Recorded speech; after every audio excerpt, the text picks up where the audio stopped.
Hi, welcome. Let us start with transition metal catalyzed homogeneous asymmetric hydrogenation. In this part 1, we are going to study some basic aspects of asymmetric hydrogenation reaction.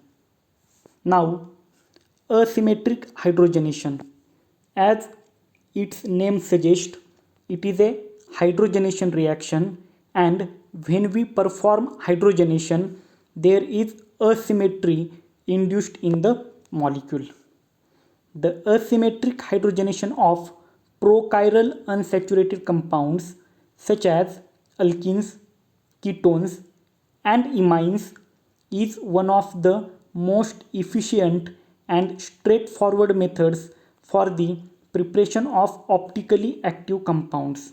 So, for the purpose of asymmetric hydrogenation, we have to take prochiral alkenes, ketones, or imines, so that prochiral unsaturated compounds undergo hydrogenation reaction and we get asymmetric product. Now, why asymmetric product is obtained? In this method, we have to use dihydrogen and small amounts of chiral transition metal complexes. So, these chiral transition metal complexes are responsible for the asymmetry into the product molecule. This method is economical, operationally simple, and environment friendly. It is frequently used in both academia, that is, in the research laboratories, and industry for the synthesis of chiral amino acids, amines, alcohols, and alkanes in an enantiopure or enantiomerically enriched form. So, by using asymmetric hydrogenation, we can synthesize chiral amino acids, amines, alcohols, alkenes which are in enantiopure or enantiomerically enriched form. Now, asymmetric hydrogenation has two types. First one is homogeneous asymmetric hydrogenation and second one is heterogeneous asymmetric hydrogenation. Now, what is heterogeneous asymmetric hydrogenation? This heterogeneous hydrogenation is technically simple. In 1956, scientist Akahuri et al. Reported the asymmetric hydrogenation of azalactones in the presence of silk fibroin supported palladium. So, this is azalactone molecule. This undergo hydrogenation, that is addition of H2 in presence of silk fibroin palladium catalyst. So, the addition of H2 take place across this carbon-carbon double bond and asymmetry is induced in this molecule. Now, this product undergo hydrolysis to give ring open product. So, in overall reaction, we get 30 to 70% enantiomeric excess of this product, and this reaction is a asymmetric hydrogenation reaction. So, in this case, this catalyst is responsible for the introduction of asymmetry in this molecule. So, this is a heterogeneous asymmetric hydrogenation reaction. Now, this pioneering work, this work is performed in 1956, so it is a pioneering work, later extended to the hydrogenation of prochiral ketones using ranitidine or platinum catalyst that was modified by chiral auxiliaries such as tartaric acid or cinchona alkaloids. So, in this example, we have seen azalactone is used and palladium based catalyst is used, but later on scientists changed or applied this hydrogenation reaction to the prochiral ketones and used ranitidine or the platinum catalyst. However, the prepared heterogeneous catalysts provided moderate to good enantioselectivities but not very high selectivities. So the method is not useful in practice except in some limited cases. So what is the problem?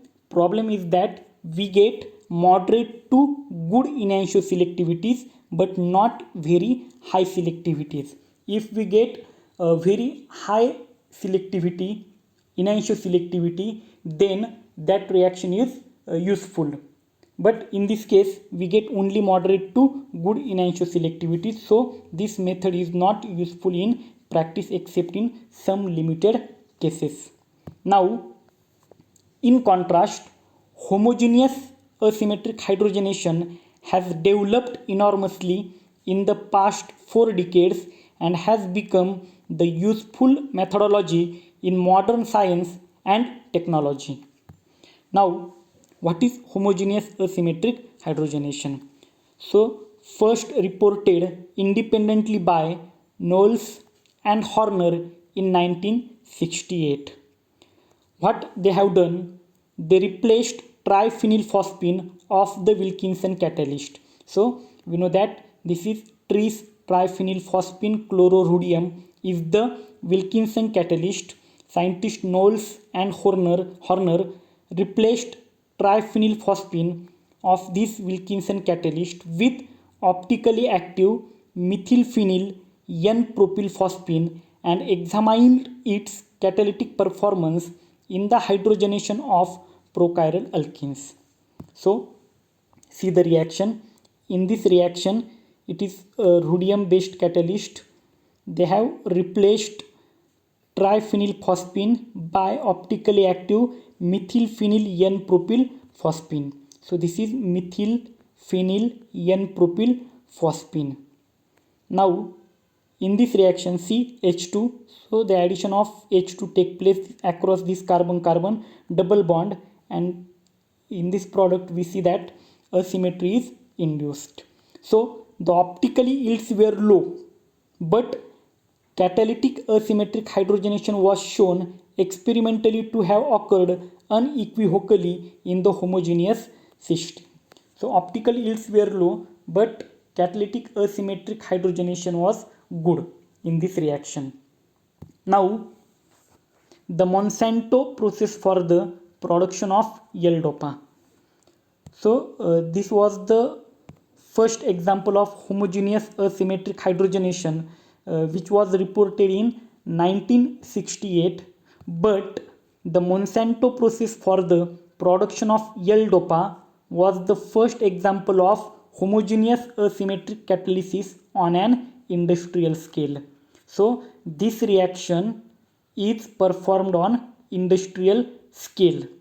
The starting compound in this reaction was alpha dehydroamino acid. It undergo hydrogenation H2 in presence of this rhodium based catalyst, rhodium RR, it is DPAMP, CODBF4. Then hydrogenation take place across this carbon-carbon double bond, and further hydrolysis gives us L-DOPA. So this reaction was performed on industrial scale. So definitely in this reaction high enantioselectivity is there and also higher yield is also there. So this was all about the basic of catalytic asymmetric hydrogenation. In incoming parts we are going to discuss some aspect of the catalytic asymmetric hydrogenation reactions. Thank you.